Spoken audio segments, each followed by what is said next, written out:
اعوذ باللہ من الشیطان الرجیم بسم اللہ الرحمن الرحیم یا رب صلی وسلم دائما ابدا علی حبیبک خیر خلق کلہم۔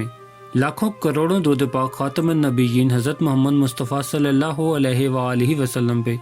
گنبد خزا کے چاہنے والوں کو وقاص عامر کی طرف سے السلام علیکم۔ ایک آدمی عشاء کی نماز کے بعد گھر واپس آیا۔ اس نے دیکھا کہ بچے سو گئے ہیں۔ اس نے اپنی بیوی سے پوچھا، کیا بچوں نے نماز پڑھی؟ بیوی نے کہا، میرے پاس کھانا نہیں تھا، میں نے انہیں تھپکی دے کے سلا دیا، انہوں نے نماز نہیں پڑھی۔ شوہر نے کہا، انہیں جگاؤ۔ بیوی کہنے لگی، اگر آپ ان کو جگائیں گے تو وہ بھوک سے روئیں گے اور کھانا بھی تو نہیں ہے۔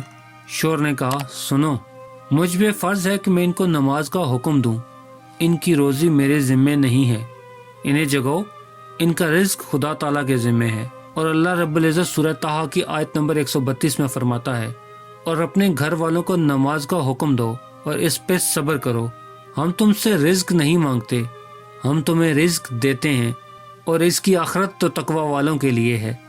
ماں نے اندر آ کے انہیں جگایا، اور جب وہ نماز پڑھ کے فارغ ہوئے تو دروازے پہ دستک ہوئی۔ ایک امیر آدمی دسترخوان اٹھائے ہوئے تھا جس میں انتہائی لذیذ کھانا تھا۔ مالدار شخص نے کہا، اسے اپنے گھر والوں کے پاس لے جاؤ۔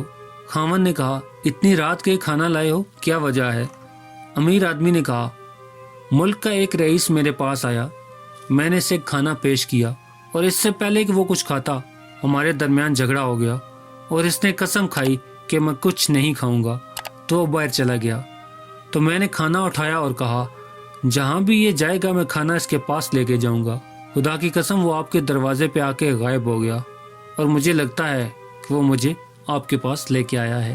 جب بندہ دل جمی اور توکل کے ساتھ اپنے رب العالمین کی عبادت کرتا ہے تو اللہ تعالیٰ ہر قسم کے رزق کے دروازے کھول دیتا ہے، پھر وہ رزق اولاد کی صورت میں ہو، مال کی شکل میں، یا منصب و شہرت کی صورت میں، یا حسن و جمال کی شکل میں ہو، اللہ تعالیٰ ہر قسم کے دروازے کھول دیتا ہے۔ پیارے دوستو، امید کرتا ہوں آپ کو یہ ویڈیو پسند آئی ہوگی تو اسے لائک کر دیں، اور مزید اس طرح کی ویڈیوز کو دیکھنے کے لیے میرے چینل کو سبسکرائب کرنا ہرگز مت بھولیں۔ بیل کا بٹن بھی دبا دیں تاکہ آپ کو نئی آنے والی ویڈیوز کا نوٹیفیکیشن مل سکے۔ ملتے ہیں ایک نئی ویڈیو کے ساتھ، تب تک کے لیے اپنا خیال رکھیے گا۔ اللہ رب العزت آپ کو آسانیاں دے اور آسانیاں بانٹنے کا شرف عطا کرے۔ اللہ حافظ۔